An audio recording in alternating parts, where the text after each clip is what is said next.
What's up, all my gifted and true believers out there? This is the Infinite Universe Podcast, and we're your host. I'm Jay Days. I'm Ben Kenobi. And welcome to episode 10. In this episode, we'll discuss the return of fall TV season, recap and discuss Daredevil season 3, and we get into a passionate debate about the new Venom movie. But first, we welcome all our new listeners and subscribers.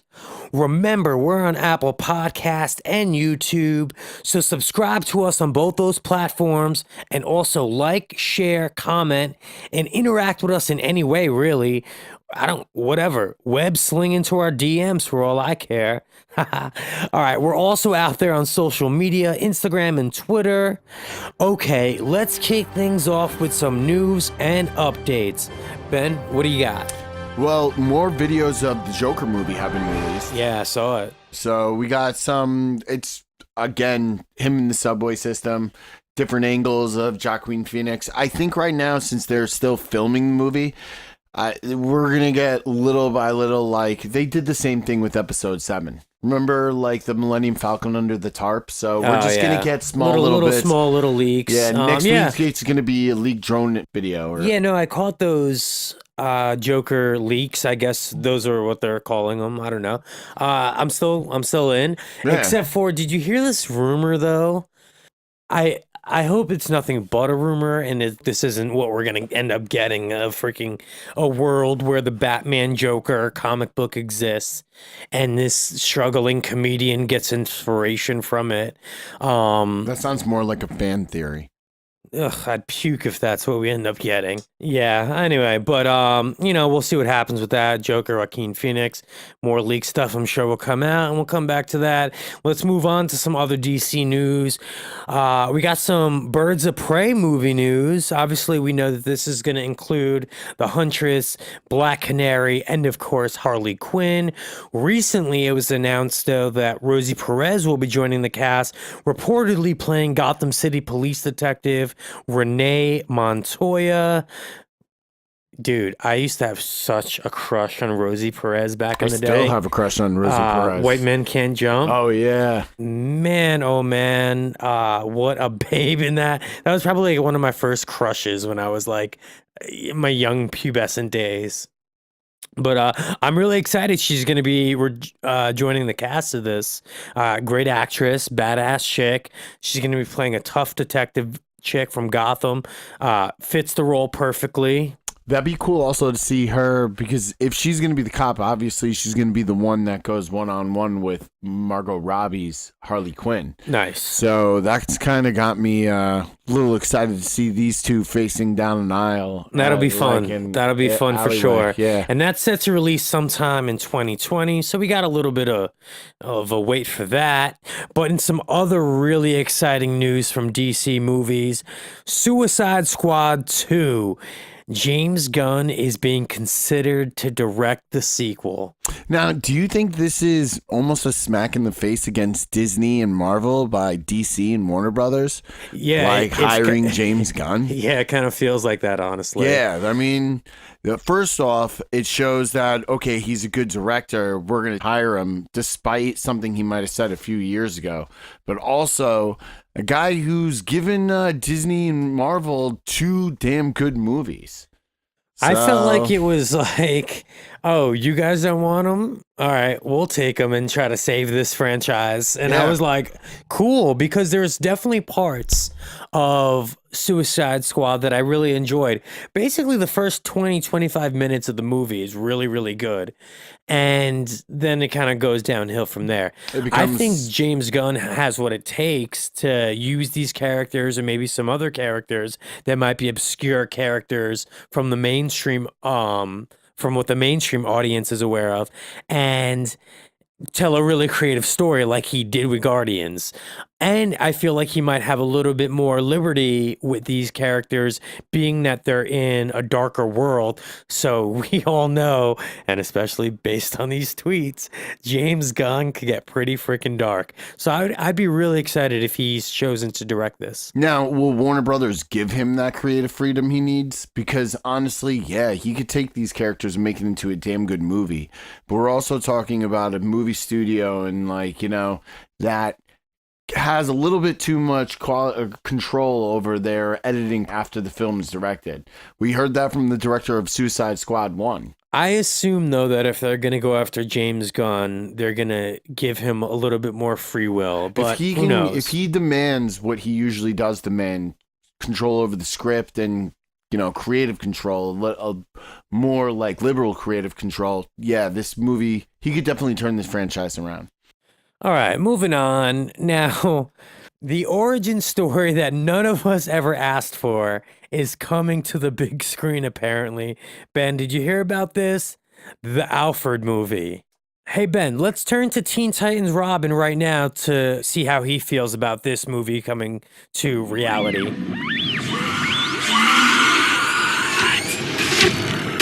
All right, yes, that's right. Alfred will be getting his own movie. Batman's Butler will be getting a live action origin story, apparently titled Pennyworth.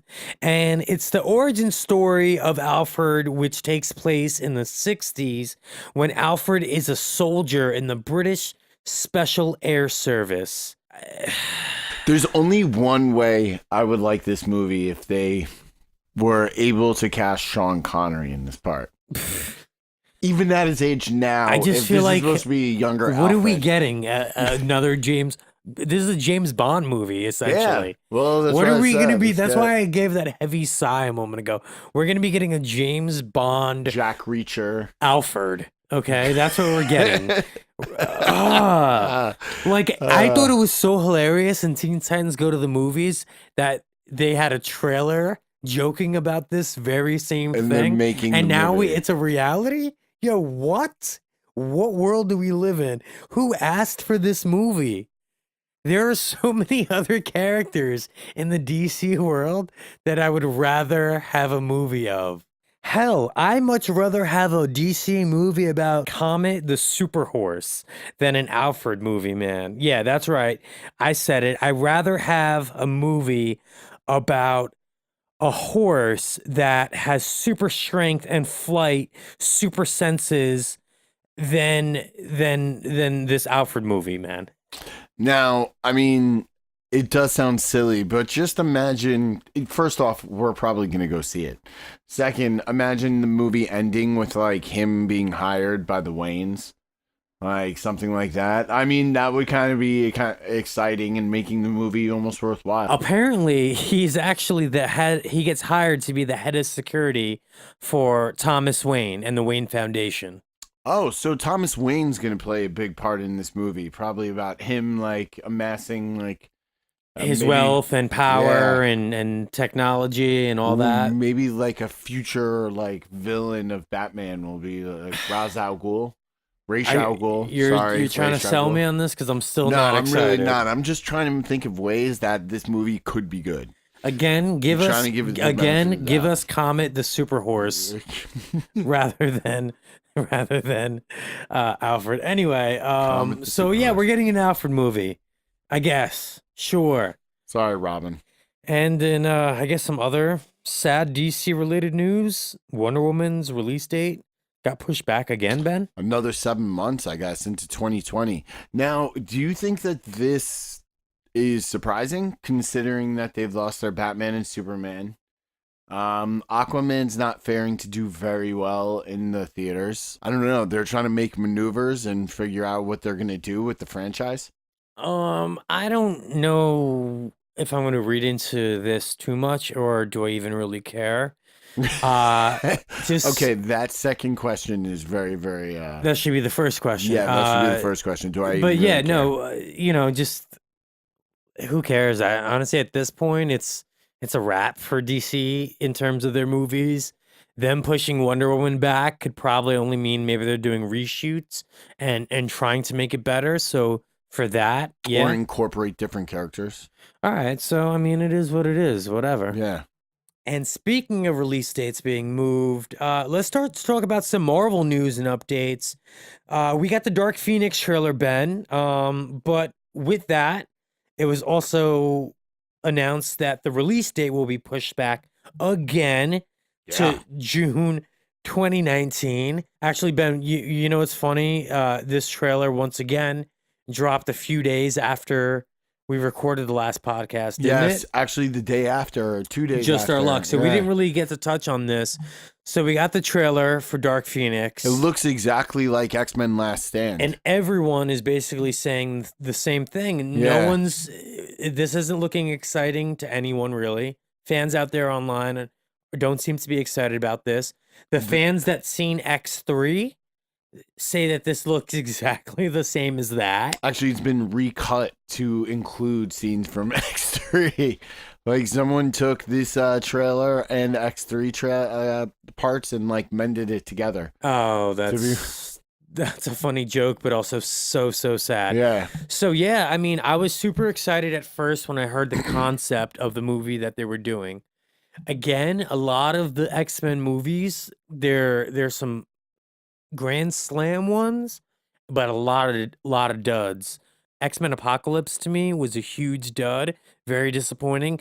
This looks like it's going to be very disappointing, unfortunately, and it sucks, man, because this is really one of my favorite characters and one of my favorite storylines, and I didn't need to see the same thing again. I feel like if they're going to really do a Dark Phoenix in a storyline in a movie, it needs to be built up and it needs to be two movies long.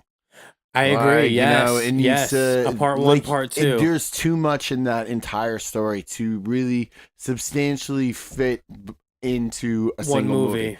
2 movies is pretty good. You could build up the characters and then have the increase at the middle, and then Yeah. the finale in the second. So movie. some things that fans were happy about, which I noticed as well, they included some of the space stuff, which we didn't get any of that in The last X3. But we did get a lot of that and a really cool storyline in the animated X-Men cartoons. So that was cool that they included in it, but how much do you think they're even gonna go into that part of the story? Well, I think that was the disappointing part of the trailer, was that it insinuated the same thing from X-Men Last Stand, that Xavier was afraid of how powerful Jean Grey was, so he suppressed her powers, and now we're seeing the suppression erupt like volcano. When in reality, a lot of fans who know the comic book want to see that parasitic like essence or life form that planted itself into her, and that's where the battle is. I think that was kind of like, okay, you tried you tried this before, why are you going to do it again? Yeah. Like, try to be a little bit truer this time. Yeah, it sucks. So will I go see it? Yes, but it doesn't. I'm not gonna hold my breath, honestly, and I hope that this is gonna be a kind of curtain call for this. Obviously, it will be with the Disney deal. But I'm done with this whole. Well, I mean, they've delayed it 3 times. You know what I was just thinking? If it was released on its original like date that they planned, we would be able to buy the DVD soon. Well, I mean, just imagine how bad it must have been then if they are still trying to do reshoots and stuff. Hopefully, it comes out for the better, but we'll see come June of next year. Yeah. Speaking of Fox and their movies, this is kind of funny, and I'm all for this, Ben. Really? See, Yeah. I don't agree with it. Let's talk about it. Deadpool. We're gonna get a PG-13 version. Apparently, it was supposed to be a PG-13 version, but now I'm hearing rumors that it's actually gonna be maybe a whole new movie or parts of a new movie, parts of an old movie, and they're gonna be call it the Deadpool Before Christmas. So we might be getting a Deadpool PG-13 movie this December. I'm for it, honestly. What's your beef with it? I don't know. Is this okay with Ryan Reynolds? Because this sounds like they just took some of the movie and cut it down so kids can go see it. Oh, like au during contraire, Christmas my time. friend. No. No, I Ryan think Reynolds like I worked on think this. well, for me, I think it's really cool. I'm about to excite you in just a moment here. But to me, if they just said, "Hey, we're gonna take this rated R movie and chop it up into a kids friendly version," why is it any sweat off my sack? Well, to me, that's you're altering what its original form was supposed to be. Yeah, but it's then you're disrespectful to how it was supposed to be before. Or you're also going to open up Deadpool to a wider audience and give kids who a shit ton of kids are It wasn't huge made for fans kids, of though. Deadpool It was made right for now. us. It was okay, made for then, adults. but why do they sell Deadpool children's costumes out He's there? a marketable character. So they're not going. Marketable- So what's your beef with a Deadpool PG-13? It's not my beef with the Deadpool PG-13. My beef is They're with gonna make you're altering the original. So why are you a form. grumpy old man about it? I'm not. I'm just saying that like I like This things how isn't they're this supposed to be isn't shown. taking away from the version that you own and you love. Listen, in my opinion, also, this sounds like almost because Ryan Reynolds was always against having a PG-13 because they wanted to do it with the first one. They wanted to release the first one in a PG-13 form, and he said no. That's why I think it wasn't originally released in but China. Ryan Reynolds is a father, and he knows a lot of kids like. Is he a father? Yes. I didn't know he was a father. And he knows a lot of kids like his character. I don't see anything wrong with this. But now let me excite you because here's what I think it's going to be. I think it's going to be a funny Deadpool sitting down by a fireside I with could a be book, with that. flipping through it, Yeah. and it'd be a PG-13 version and highlights of both movies told in a funny kids version. And not only that, he's not only going to get the kids into the theater, he's going to get every single person that went out, all the adults that went out to see 1 and 2, they're all going to come out to see the same regurgitated thing because it's going to be funny as hell. And it's still going to be something new and fresh within it. Okay. Now you've changed my mind slightly. I could see that with him sitting by a log fire, Dressed as like Santa. with the Santa cap on. Yep. And making sarcastic, condescending, semi-adult jokes in between, like the jokes that like kids don't understand, like that are in Finding Nemo and The Incredibles. In between, giving an abbreviated, toned-down version of the first and second one. Yep. I'd be down for that. Like, I thought they were just recutting it to be, like, edited into something else. Like, like cutting out some of the more graphic That's what I heard, too. That's what I heard first. That's what I thought it was going to be. And honestly, I'm okay with that, though, too, because I think it's okay for little kids that haven't got a chance to go see it for their parents to say, okay, now they could see it. It doesn't take anything away from the thing that I loved and the things I enjoyed.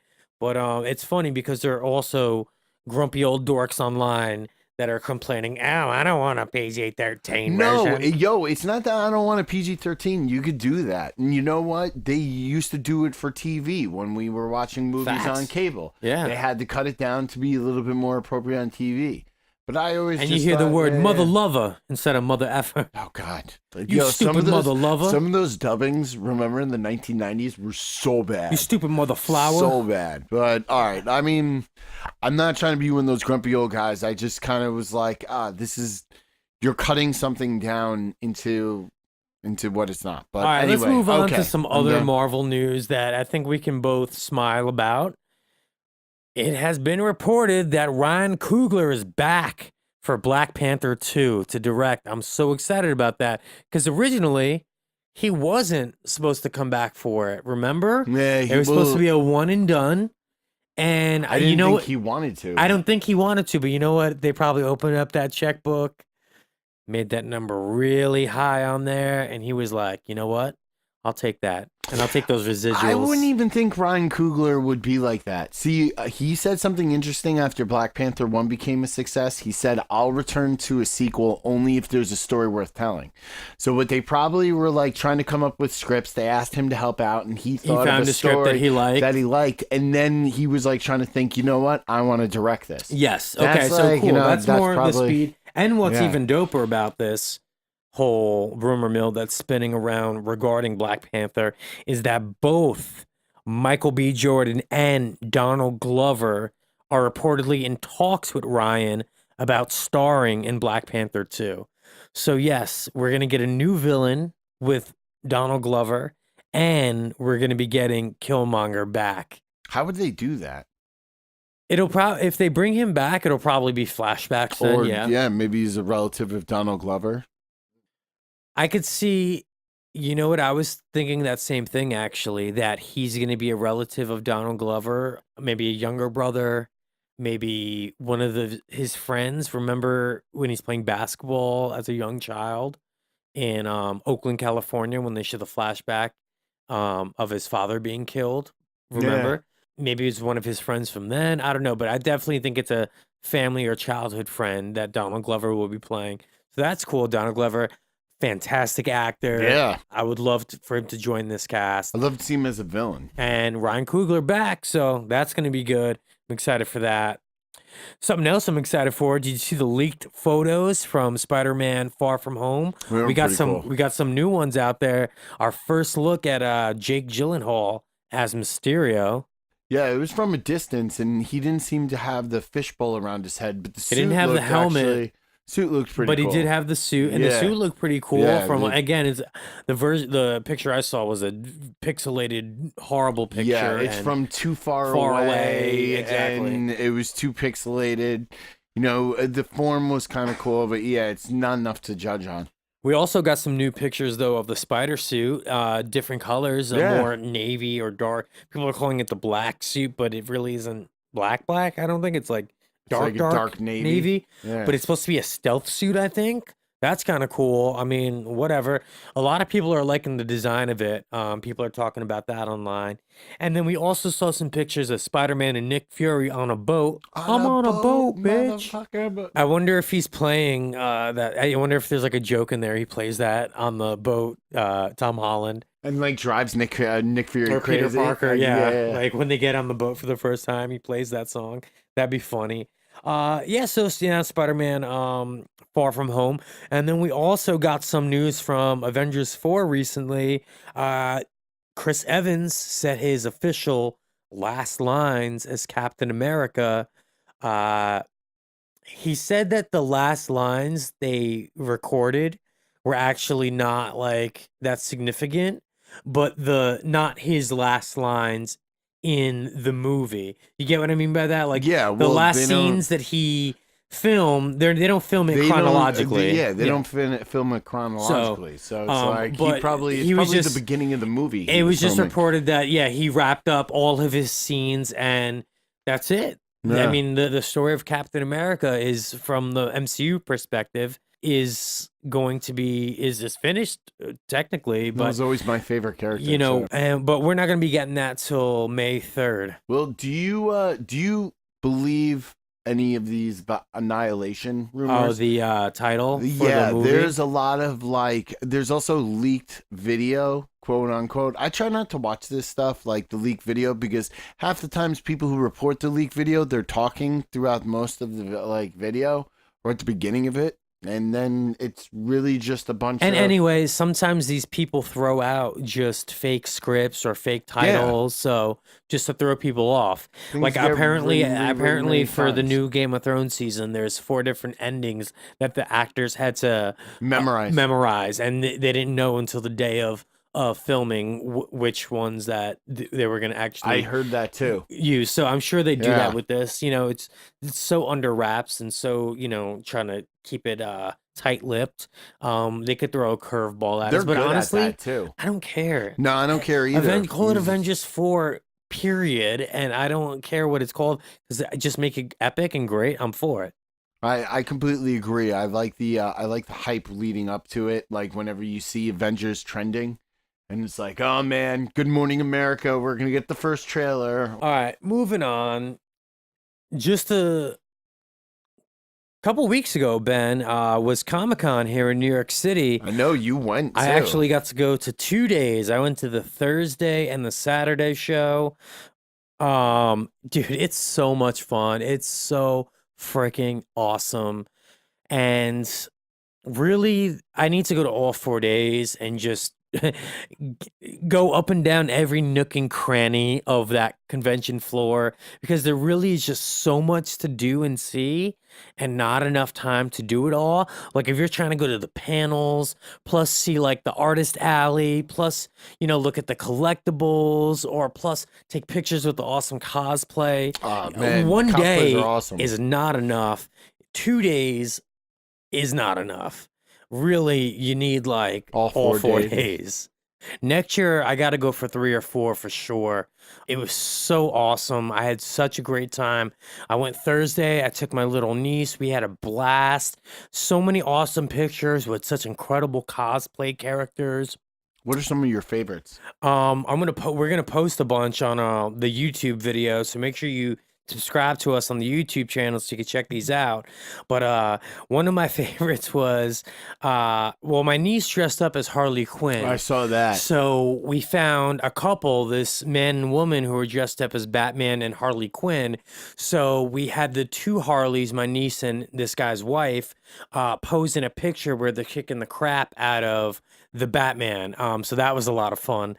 And that's some of the good, fun things and that's some of the really fun stuff that you can do with your friends that you go to Comic-Con with, especially if you dress up. You can pose with other like characters or whoever, really, but in like battle positions, like you're fighting them. But one of my all-time favorites at this Comic-Con was the band from the Cantina in Star Wars. Oh, that's awesome. These guys dressed up and they killed it. I ran after them, Ben, to take the picture because I was like, yo, I need this picture. They were so great. They had the music? Yeah. I think my all-time favorite, though, this year was the Weapon X costume. That one was awesome. This guy had on the full like Weapon X helmet with all the wires going into his body, bloody claws and coming he was out. also in like freaking amazing shape. He had the claws. He kept like doing like berserker mode and freaking out. It was really It's cool. on our Instagram page if you want to check it out and see for yourself. But Yeah, we'll exactly. Also have it on the YouTube page too. So overall, just so many really cool moments. Well, I know the cosplay is awesome, but one of my favorite things are the vendors. Like, see what cool collectibles you can catch, and like, God, that's why this year I couldn't go because last year I did Spent like a lot of money, card. right? Yeah, well, of course, I needed that Tom Savini poster of Creepshow. Yeah, that's the thing. That's something I need if you're not trying to spend money there, you might as well not go because there's so many awesome collectibles. Take cash and do not bring any cards. So much great artwork. Like if I was like a multimillionaire, or just had like, $30,000 to blow on like fun fan stuff. I could just blow 10,000. Oh my God. Yeah, but I would get some of the sickest art. Like those paintings that are like $900. No, I was gonna say like $5,000. Like yeah. sick fucking ones that are like fill up your wall. There's so many awesome artists that are at these conventions, these Comic-Cons, and they sell such talented pieces like this one of The Flash. Well, what are some of the things you got? Let me see. Oh, so yeah, I bought a bunch of stuff actually from Comic-Con. I bought, I love those Funko Pops. So some of the ones that I bought was this exclusive Carnage one. Real sick. Who doesn't love Carnage? He's got like the pendulum hand on his left arm. Like, I also got this limited edition Predator figure, but I think my favorite pick from the bobbleheads that I picked up is the Negan exclusive. He's all bloody. He's got the bat and it's all bloody. He's got blood on his face. He's black and white too. Yeah, it's really cool. Yeah. I like that one. And then of course I bought comics at this thing. I bought some gifts for my niece and nephew. My niece is really into Stranger Things, so I bought her something there. My nephew's really into Marvel and he loves Spider-Man. So I got him this awesome Iron Spider Lego figure. Oh, that's dope. Yeah. Dude, I got this Pickle Rick pin. I don't even wear pins. Wait, let me see. I didn't see that one. Oh, yeah. Pickle Rick? Yeah, and then I got this, it is Pikachu, but it's the Venom symbiote on Pikachu. It's so sick. It's Wait, this is this pin. it's a pin? It's a pin, yeah. I don't even wear pins, but I saw these. I'm like, I gotta have them. They're Yo, like that's $8 actually each. pretty cool. The Yeah, Pikachu, really, really like, sick. Yeah. Yeah. Maybe, like, yeah. Also, quick fucking shout out real quick. My buddy actually hooked me up. I won't say who he works for, but he was working at the convention. So I bought tickets to Thursday and to take my niece. And my buddy just happened to be working there, and he was like, "Hey, how would you like to come to all 4 days?" And I was like, "Well, I can't come to all four because I'm actually working, but I'll come to another one for sure." And he hooked me up with badges. So shout out to you, John.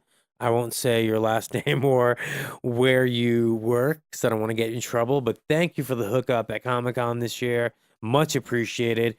Me and my boy had a great time, so that's what's good. All right, moving on here on the podcast. The return of television. Dum, dum, dum. The fall season is upon us, which means the return of fall TV. And all the CW shows are back, including Arrow, Flash, Supergirl, Black Lightning, DC's Legends, as well as on Fox, The Return of Gifted, all of which, Ben, I've actually have watched none of yet. I'm caught up on The Flash. That's Yeah, you've been basically watching it. The Flash? Yeah. I'm very excited about The Flash this year. Flash Season 5. Tell me a little bit about it. Try not to spoil it a whole lot, but how you liking it so far? Give me some details. Give me some recap. like it. I think it started off pretty strong. I mean, it's only 2 episodes, but it's got me connected. Like, Nora comes back in the past, and she's so fangirling over, like, her own dad. But you find out why, and, like, you know... So her dad's a big hero in the future, obviously. There's, like, a museum based around the Flash. But So it goes deeper into that, she goes back to the younger Barry. She's fangirling over him. That's kind of fun. Like she knows it's her dad, and she's connected with her dad and mom. But to meet her dad and mom, like, you know, and her dad's the Flash, so she's like always like trying to impress him, but messing up. And the new villain is actually pretty cool too. Nice. We'll talk about it. Let me know. Yeah. Well, in the first episode, of course, they sneak through the main season's villain. They snake him throughout the entire season, right? They've done it with the last 4. So now this guy comes with a mask covering half his face, and he's got what looks like metal lightning bolts in his hand, and he's stealing like other metas like powers and charging them up. And at first I was just like, oh, is this gonna be like another like speedster who has the power to absorb? But it's not. It's actually a future villain named Cicada, who actually may have a connection to Nora. Like, we don't know though. Brother, maybe.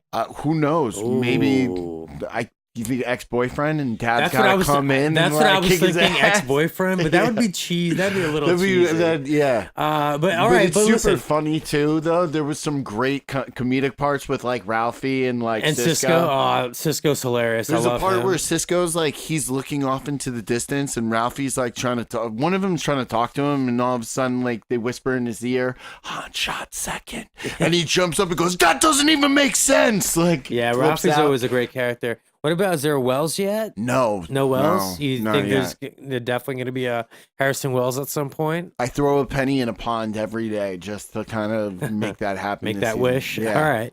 Well, listen, I'm never disappointed with the Flash season. No, it's good. I haven't watched it yet, only because there is so much on TV right now, or so many movies, there's just so much great content that I haven't really had time to sit down with it all. But I also like watching the Flash series when I could binge it a little bit, because you watch one episode, it's not enough. I need to sit down and watch like 3 or 4 at a time. I agree. So I might wait one more week and then catch up and do like all 3 episodes and see what's up with that. But so far, you're enjoying it's actually it, though? on tonight. I think it's on Tuesday. So, Nice. But yes, it is. I am enjoying it so far. Awesome. But you're right. It never does disappoint. All right, let's move on to another show that returned, and surprisingly enough, Ben, I'm actually really enjoying it so far. The Walking Dead is back on AMC, and How many episodes are we in now?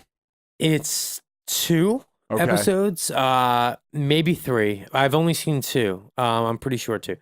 But check it out. You know what's funny is I realized, remember I've been kind of saying the last couple of episodes, oh, the show's getting a little stale. I'm getting bored of it. You hear a lot of people are kind of getting bored with it. In fact, the ratings for the premiere were the lowest it's ever been since season 1. So that goes to show there's a lot of people not as interested in this as they once were. The ratings have been steadily dropping And since past what 2 I was about to seasons. say is that I've noticed, and other people have noticed, that the reason why the past 2 seasons have felt so boring is because in every season prior to it, it was always the main characters could die at any moment and no one was safe. And the last 2 seasons, they kind of made it a point that it started off with a big bang, like a death, and then nothing happened until mid-season finale. And then a big death or big moment. And then nothing happened again for another 5-6 episodes until season finale. And then they did that for that kind of formula for 2 seasons. So you knew when someone was about to die. The unpredictability of the show was no longer there. It became way too formulaic. Yeah. This season, episode 1, a main kind of character dies out of nowhere, and you're like, oh shit, we back at it. All right. And now there's some exciting stuff. Plus, you know that it's Andrew Lincoln's last season. Plus, they did the stupid mistake of telling us how many last episode Andrew Lincoln's in. I think it's 5 or 6. No, it's 2. Yeah, he's got 2 more episodes. Okay, left. so now I think there's only like 2 more. So whatever it may be. So you know there's this countdown clock. So there's that, like, okay, that there's was always silly to that me, kind of because sucks because you know, but also at the same time is like every episode, you know that every moment is a little bit more serious, you know, like so it's going to lead to something quicker. So in this season, all the excitement is kind of back because, like I said, there's some character deaths that already happened, plot points that are moving a lot faster. Yeah, so I think 2 characters died already, probably more. Oh no, oh yeah, 3 characters died already. 2 kind of, 1 main, 2 not main, and then like something fucked up already has happened to like another B-list at least character. And it's all like within 2 episodes, so you're like, oh, okay, we back at it, Walking Dead. All I say is that episode 6 has got to be goddamn good. Because if this, like, his last episode is episode 5. Of Rick? Yeah, if Rick's last episode is episode 5, like, yeah, there's going to get a bump with that. But, like, episode 6. So you can hear it in my voice. I'm way more excited about this show than it left me last season. Last season, I was over it. Last season, I was like, pack it up. You even said to me once, like, if this season doesn't start off with a hitch, I'm not going to continue. I still am kind of like, wrap it up, honestly. But from the 2 episodes that I've seen, it's fun, exciting. Oh, and P.S., one other thing that I noticed that they brought back a lot more of these 2 episodes that were lacking a little bit in the last 2 seasons. Zombies. You need zombies in a zombie show. A show based around zombies. Dead. But last season I felt didn't have as much. I could be wrong.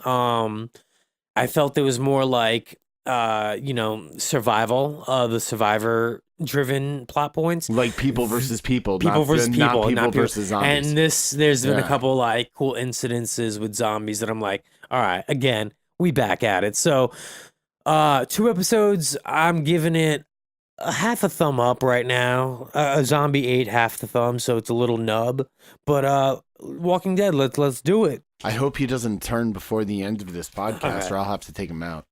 All right, so with all new beginnings of the TV season, also tragically come endings. And this was really surprising out of nowhere. Too. Yeah, what it the was F? like one after one. Like, you know how like when Hollywood people die and it's like, Netflix cancels both Iron Fist and then a week later Luke Cage. Now, Iron Fist left. Okay, so you give us Iron Fist. Let me back up. Iron Fist season 1, crap. Didn't like it. Iron Fist season 2 got so good and left with such a good cliffhanger that I had myself saying, Give me more Iron Fist. And even I wasn't the only one. Fans were rooting for it. Both of these shows got had higher ratings from the season before, And so it's kind of surprising. and they go cancel and them. they cancel Iron Fist, and I was Yeah. like, okay, I get it, but that kind of sucks because fans finally at this point were like, all right, give us more, and now you're saying, nah, forget about him, and all right, whatever. But then a week later they cancel Luke Cage, and I'm like, huh? Like, all right. Enough people I thought liked Luke Cage. There was enough people that I heard. Listen, I heard morning talk shows, Yeah, radio it was stations very talking about it. popular. Very popular in the It was hip hop very community. And it was better than season one. Again, both these seasons were better than season one. And they canceled both of them, so that kind of sucks. Now, I'm wondering, is this because of the Disney deal? Now, apparently, it was Netflix decision and not Disney's, and Netflix said it was more financial and creative than anything else. Why these were cut. Now, I get it. I guess maybe there's a lot of computer generated stuff that cost a lot to make. Luke Cage, the first thing that came into my mind when they said financial, I thought, well, maybe the licenses to play all that music. Yeah, all the hip hop stars And all the cameos that they had in that show. I'm like, okay, well, maybe cut all of that out. It would suck to lose the soundtrack of that because the soundtrack was the backbone to that series that I thought gave it an extra edge that made me love it. But I could deal without it, I think, or at least the cameos of the rappers. Yeah, I could deal without that. Again, listen, the other shows don't have that. but what they And they did do well. say was this though. It's not necessarily the end of these two characters. It's No, just they just don't have their own show. So it's not to say that these guys can't pop up in if they make another Daredevil or Jessica Jones or Defenders or Heroes for Hire. I could see what you said they were going to do and have a duo show with the two female leads. I'd be in for that. Yeah.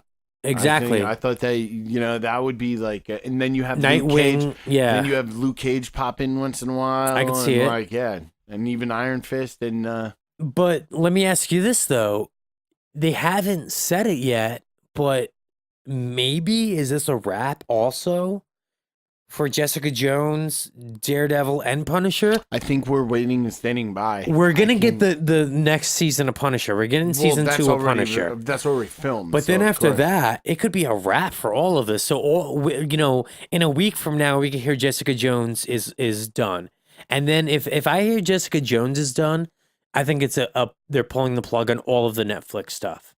Yeah, if they cancel Jessica Jones, then I could see Daredevil and Punisher following behind suit. Now, what I heard, and again, I'm no expert on this, so maybe fact check for yourself, but with this Disney deal, I think it was something along the lines of Netflix has the rights to these characters, though. So they can continue on with these characters. So just because Luke Cage and Iron Fist are done doesn't mean they have to stop Daredevil, even though that Disney has all rights to all the Marvel lot. Netflix has the rights, as far as I know, and as far as from what I heard, that they can continue on with Punisher, Daredevil, and even the remainder of the Defenders, if they want to do that. What do you think? I don't know. Maybe they're shutting it down before, it becomes a competition problem. Because they can put out their own shows, and at the beginning, that's a great point. At the beginning, they were the only ones doing it. Like, I mean, you had Shield and other shows, but they did it, and they did it Netflix, right. They did it really well, and they didn't really on their own platform. They wouldn't have to compete with anyone. But Disney we are getting these their Disney own shows. We are getting out, this Loki TV show with Tom Hiddleston as Loki. We are getting the Scarlet Witch movie with Olsen chick with Elizabeth Olsen. Playing that. So that's big competition right there.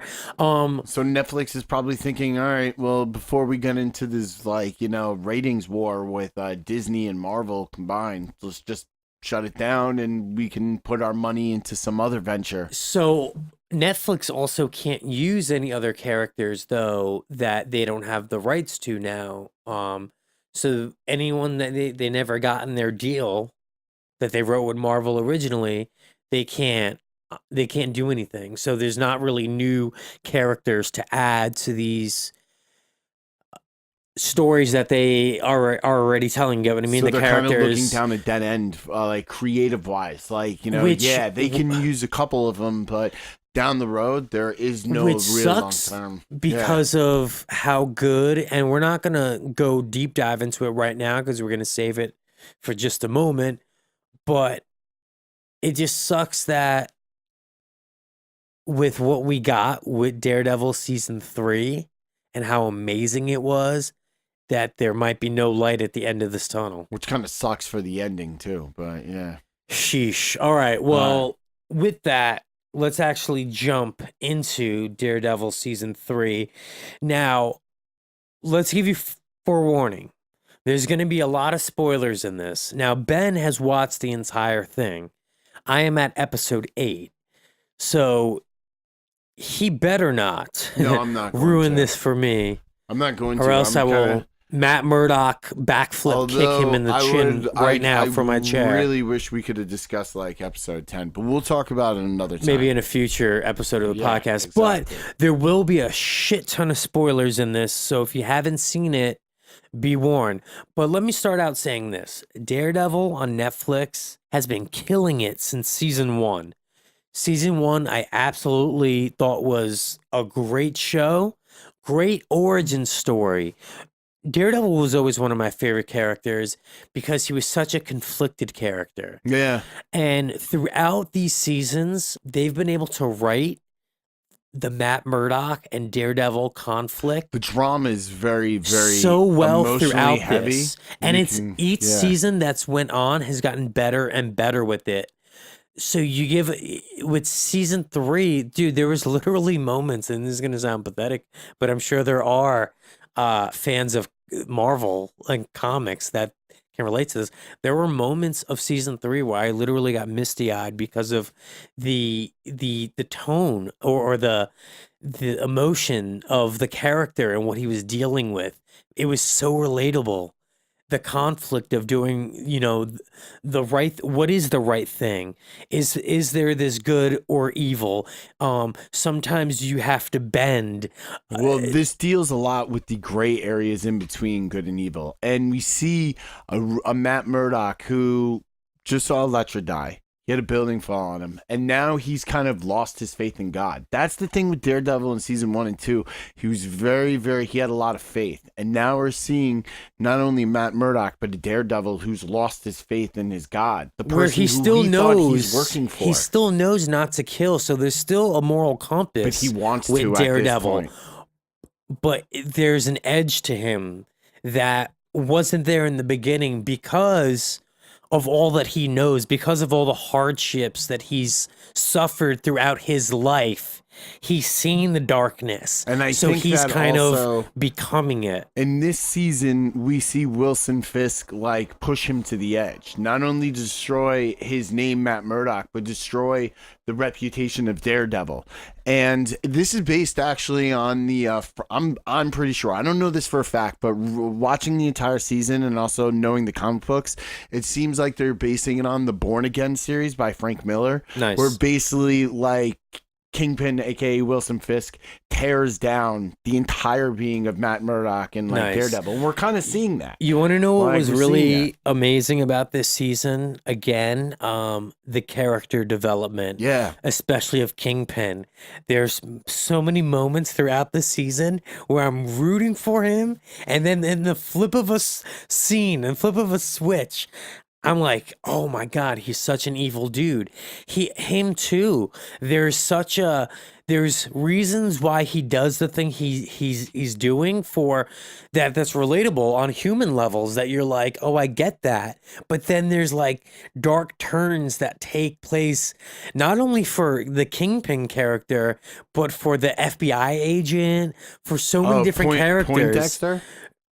or the other guy, Ray as well, who had to sacrifice his like kind all of characters in this are there's a balance that they're trying to find within themselves, and you and can it's either really balance on the side of good or you balance all the way to the side of evil. And there's moments where you watch these characters, like you see them teeter toward one side and either really turn back quickly to their moral compass or let it engulf themselves in it. And it's so cool, especially with the Bullseye character. Yeah, Poindexter is like, I like how they actually developed him into his backstory too, as a young kid who had sociopathic tendencies and found a psychologist that was capable of repressing his sociopathic tendencies and helping him like kind of become a normal person in society. But then, you know, he becomes a stalker. He has like these like issues. So hang on, let me backtrack and kind of paint the picture a little bit better. So there's an FBI agent who's working on the side of good. He's an FBI agent, but he's really amazing with his shot. Like he could hit any shot head on and or shoot off of something and have it ricochet and hit his target. Perfect accuracy. And you find out this guy's backstory is that he developed this as a child. So spoiler alert, when he's a kid, you see a flashback in a sense of him playing baseball as like an 8-year-old, and his coach like gets mad at him about something. No, his coach takes him out. And he gets pissed about it. Okay. His coach takes him out. His coach takes him out of the game, and he gets mad about it. And he throws this throw that he knows is going to hurt the coach, and it ends up killing the coach. It bounces off it ricochets off of like a post in the gate in the dugout, and it hits the coach. Coach dies. So the kid kind of that was the kid's intention, but he didn't know if it would actually happen. He saw it in his head, and he saw in his head it was going to happen, but out of anger for this guy fucking over his perfect game, he threw it knowing that it was going to so then ricochet. This kid gets sent to the freaking loony bin. Well, he gets sent to a psychiatrist, I should say, and the psychiatrist is analyzing him and finds out that there's definitely a dark side to this kid, though. She finds that out quickly, but she develops a friendship and she's able to repress it, and she gives him a structure to leave his life by, and it's basically the straight and narrow life of someone in either maybe the military, which he was in, the military lifestyle, the police officer lifestyle of very formal, very button up, very structured, and as long as he can adhere to that, he's a normal normal FBI agent, but under pressure and anxiety and anyone who can manipulate him.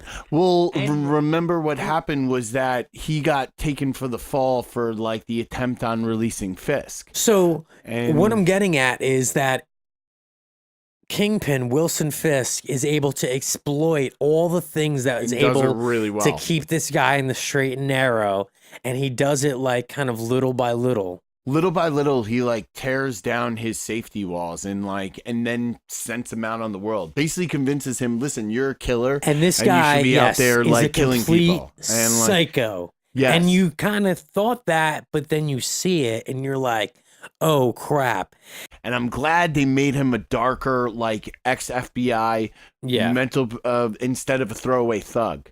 Like I kind of feel like they did it right. And that's why I'm saying they really developed the characters, not only the ones that we were familiar with, but new ones. That was really unfamiliar with. Yeah. Now let's go back to the Matt Murdock story in this. So it takes place after the events of the Defenders, in which Daredevil ends up at the bottom of that pit, and a building at Midland Circle collapses upon him, and he's presumed dead. Like there's like no way anyone could have survived that.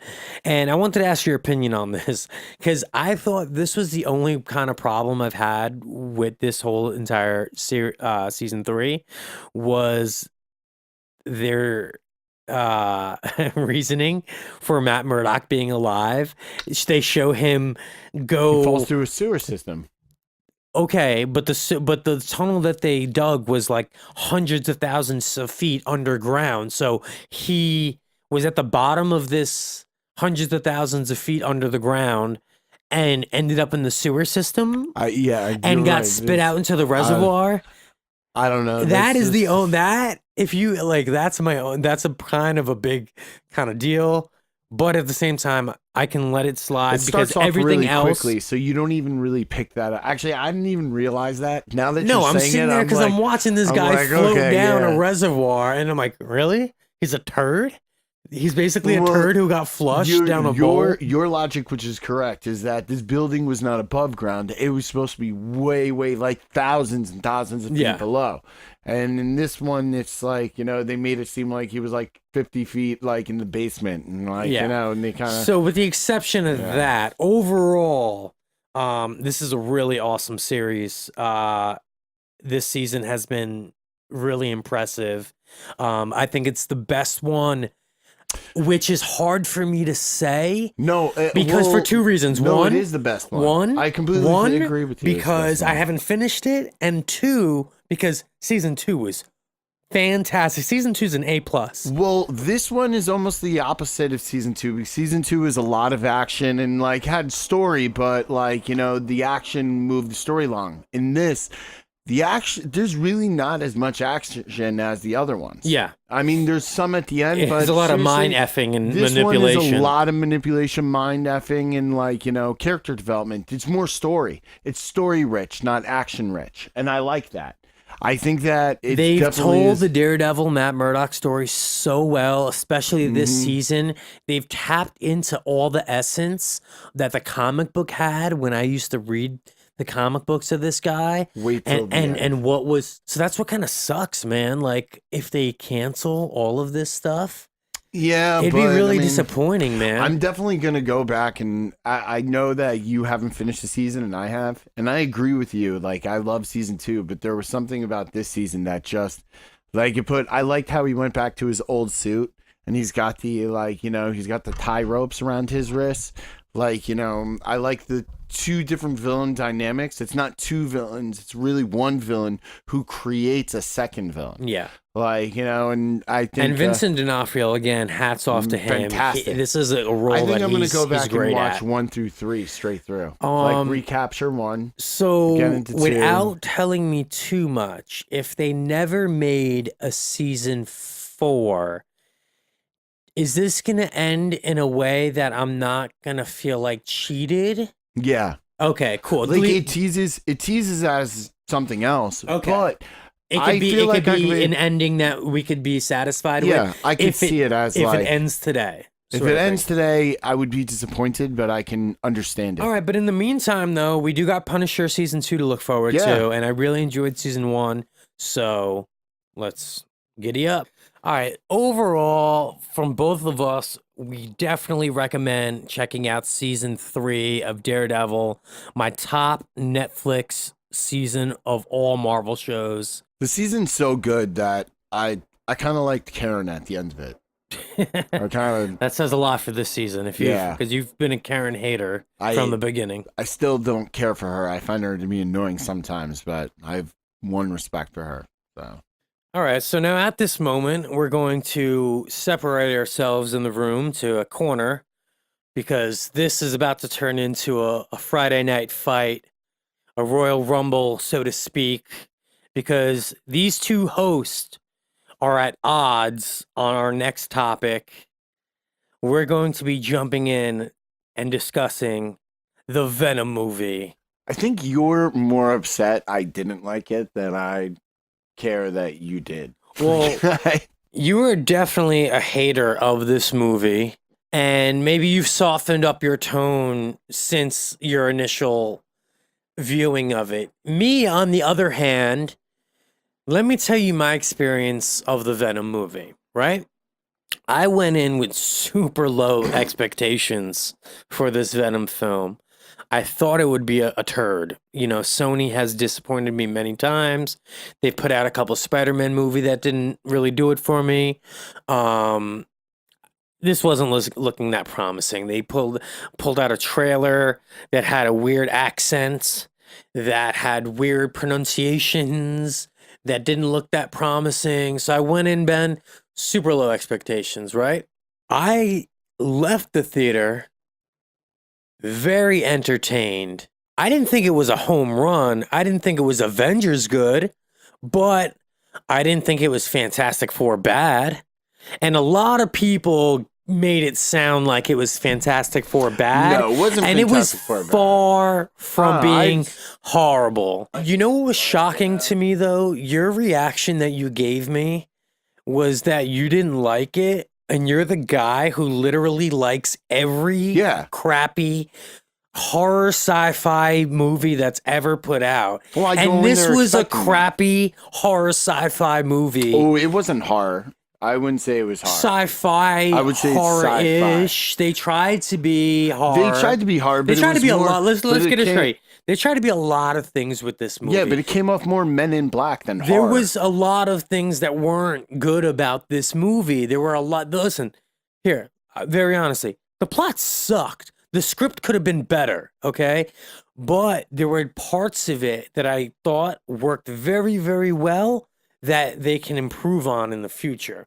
So let's start from the very beginning of the film, and let's kind of say the things that I liked and I thought that they got right.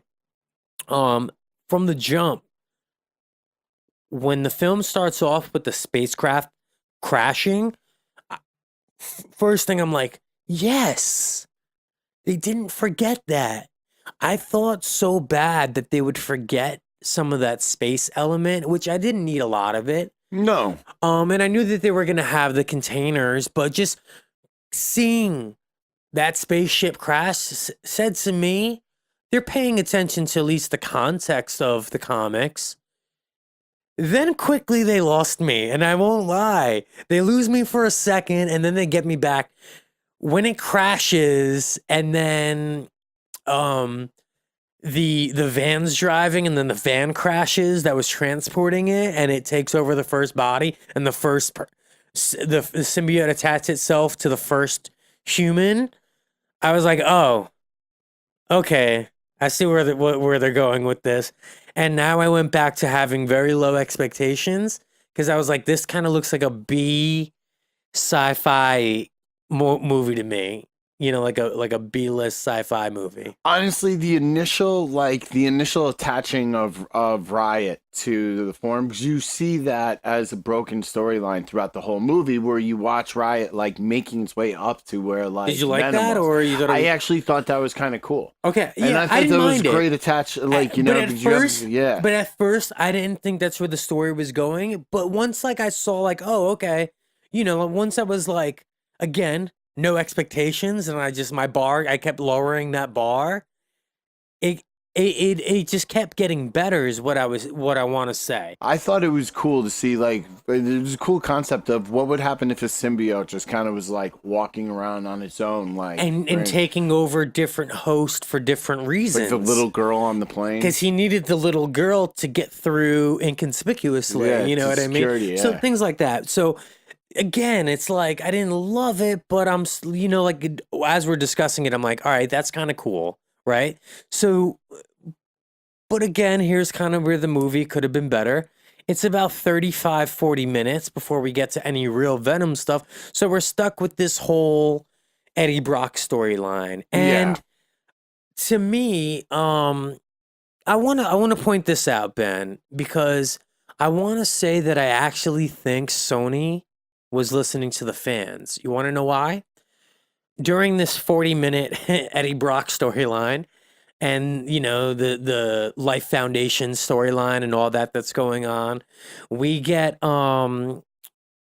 if you remember in the trailer, the girl scientist, I forget her name, but she ends up Yeah, the one that. anyway, she ends up not lasting too much longer in the film. She pronounces symbiote. Remember in the original Yeah. trailer? And fans were all like, what the F? Why is she pronouncing it like that, right? And then you also remember Eddie Brock had this really like weird Brooklyn accent, trying to be like this fake New Yorker accent. I noticed, and maybe I'm just tripping. One, she definitely didn't say symbiote. They switched it to symbiote. And then it sounded like they went back and redubbed Tom Hardy's Venom stuff and softened up some of that accent. I could be wrong, but I think they heard fans' reactions from the trailer and said, "Oh crap, we got to do something." Yeah. And I think they at least took some steps, even if it's as simple as the symbiote thing. That just told to me that, hey, the voice of fans is starting to be heard. Well, I think that goes without saying. The smart movie studios definitely do that. I don't know. I just thought that, like, what took me out of it sometimes too was like clunky CGI. Now, something I liked was when he first got it in him and he turned and looked at the reflection in the car and there was Venom. I like Cool. that. And that should have stayed throughout it, like seeing Venom through the reflection, like an ulterior, like Jekyll and Hyde. But then they had like this pseudo head that popped behind his shoulders. And at one point I'm like, All right, so let's backtrack to the beginning of what you just said. This is the part of the movie that I absolutely loved. When he first got the symbiote, I almost said it. almost got him. Symbiotes. Remember, send your hate to at jdays.bell. Nope, that's wrong. But yeah, sure, send it to there. It won't come to me. Initial, once he had the symbiote in him, the initial infection, if you will. You know what I mean? Because it was gradual. Like, Yeah. It started to I infect think him. He what started they to were- hear it.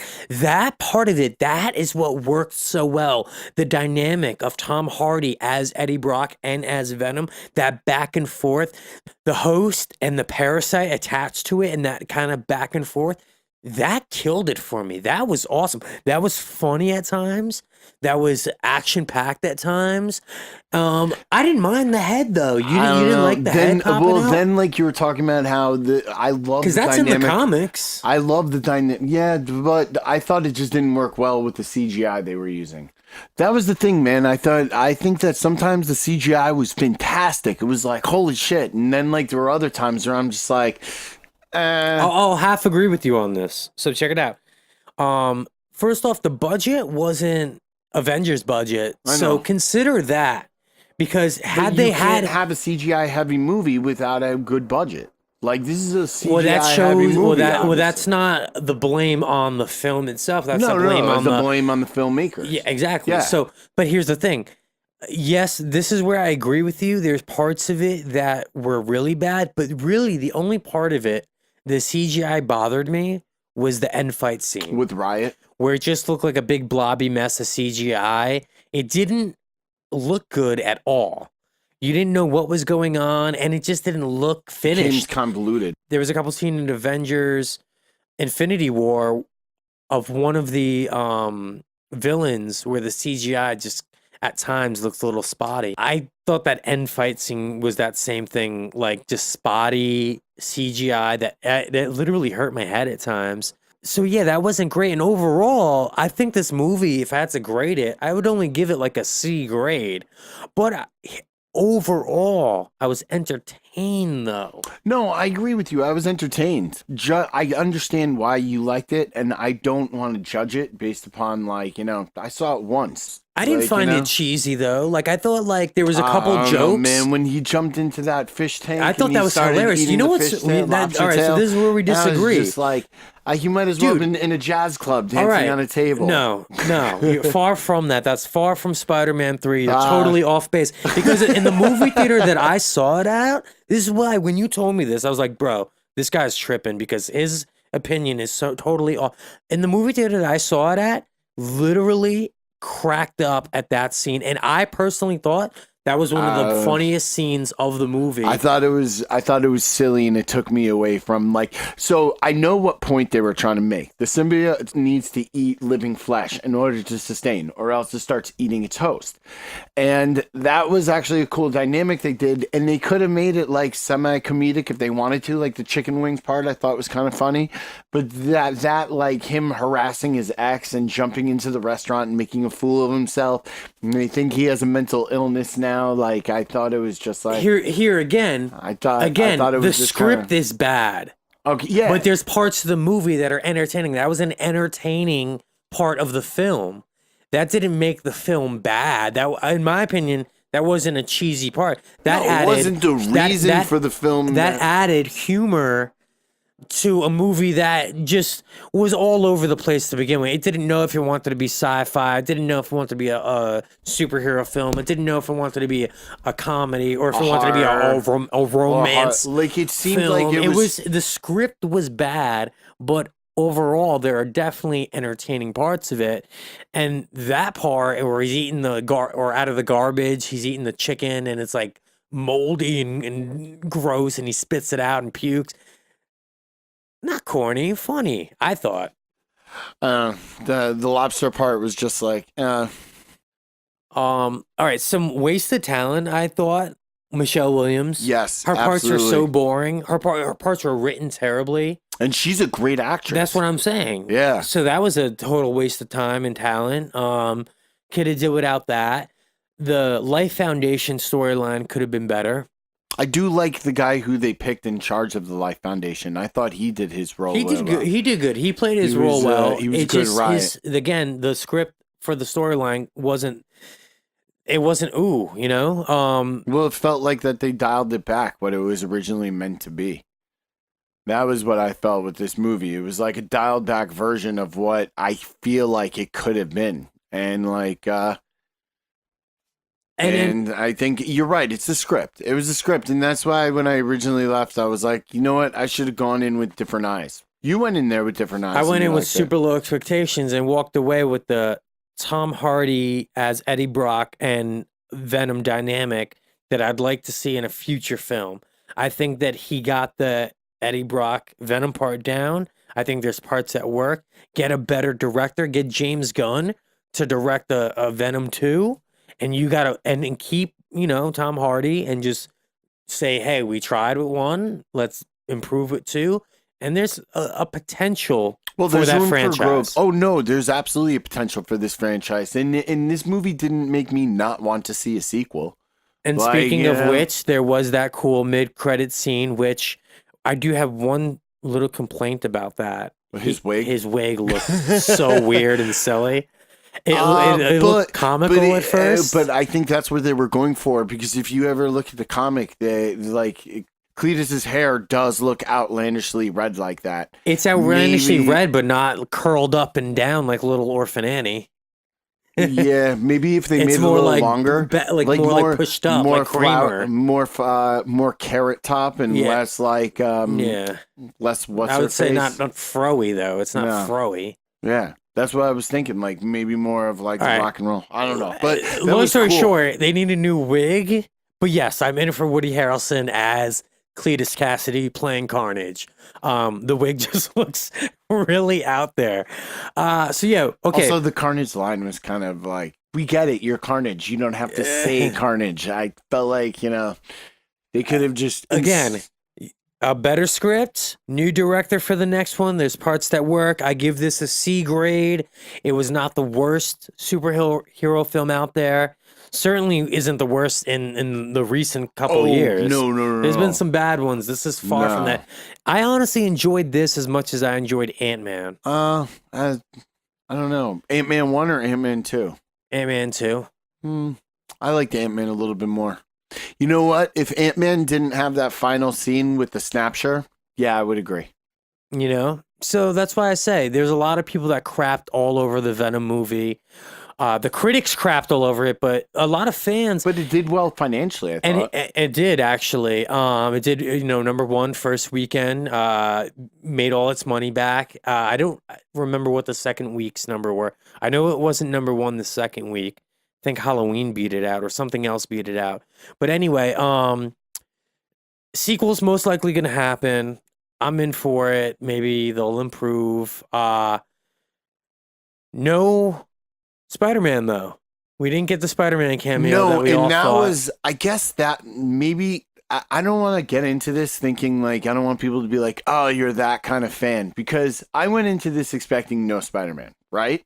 Okay. No, I think you went into this Oh, though, thinking there was gonna be a expecting that there was going to be a this cameo. cameo, But and like, you were disappointed that there no, wasn't. no. There wasn't that I was disappointed there was no cameo. I actually didn't even care there was no cameo. But there was one specific fight scene when he's in the lobby of the newspaper and he's fighting off all those guards. And I'm thinking to myself, man, this fight scene kind of is missing something. And like the first thought that came to my mind was, man, this would be dope if Spider-Man flew in and just like started like getting to a fight with Venom, and then Venom's fighting off the guards plus Spider-Man, and like, you know, and it would have been a cool fight scene. Not saying that I knew that wasn't going to happen.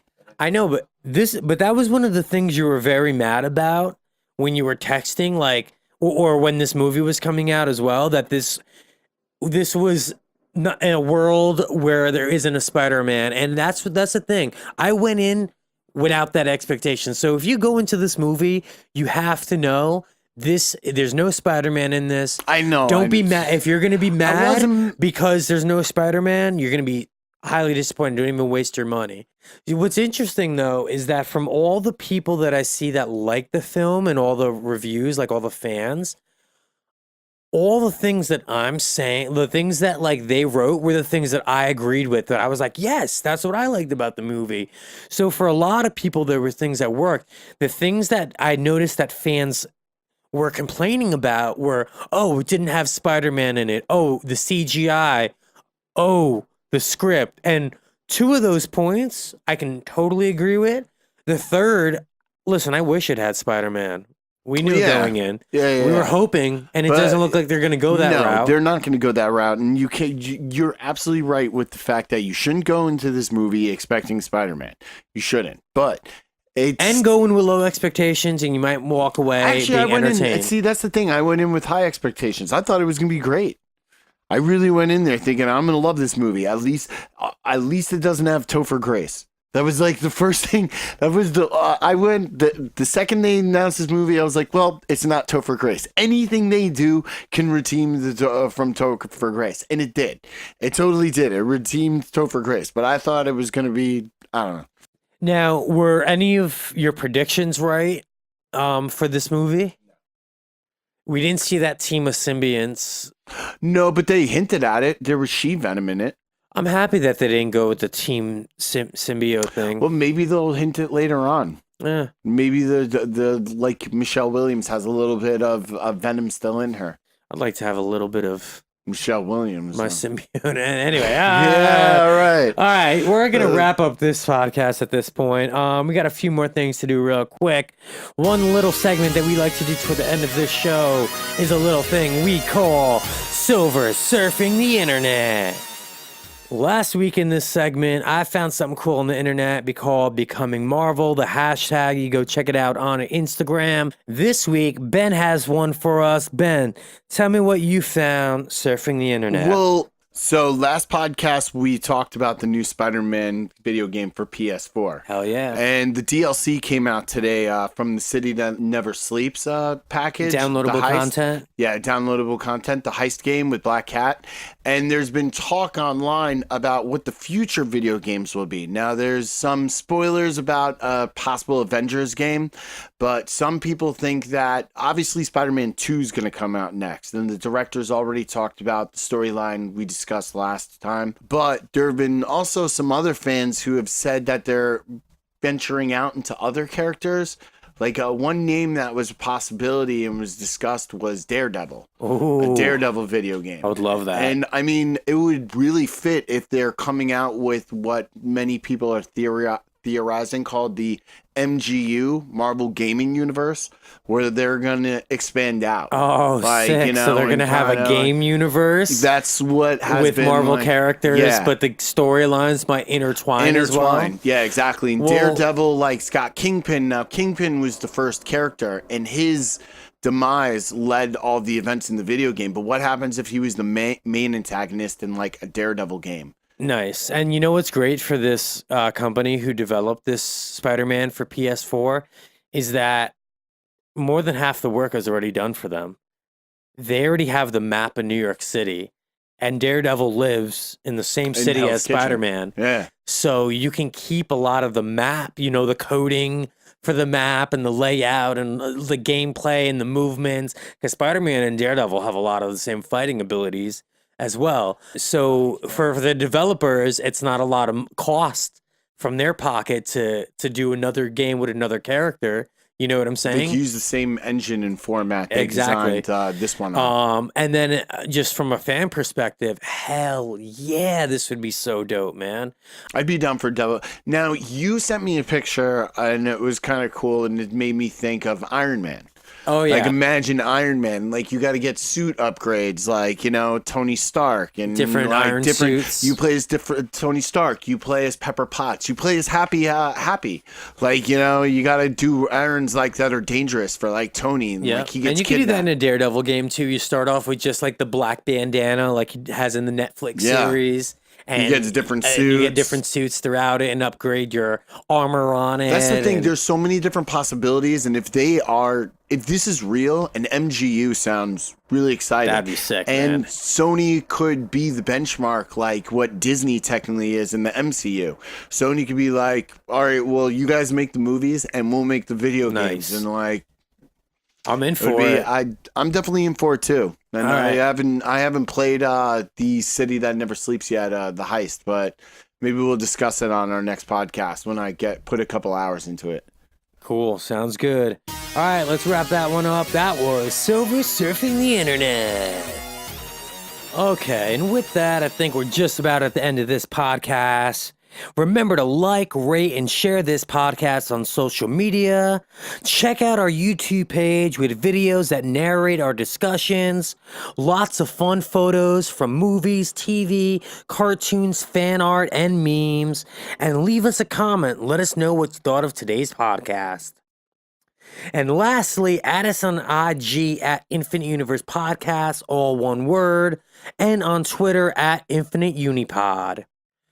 All right, Ben, you ready to get out of here? Yeah, man, let's do it. And remember, although we may be a-holes, we are not 100% dicks. Until next time, I'm J-Days, I'm Ben Kenobi. and we're out of here. Peace.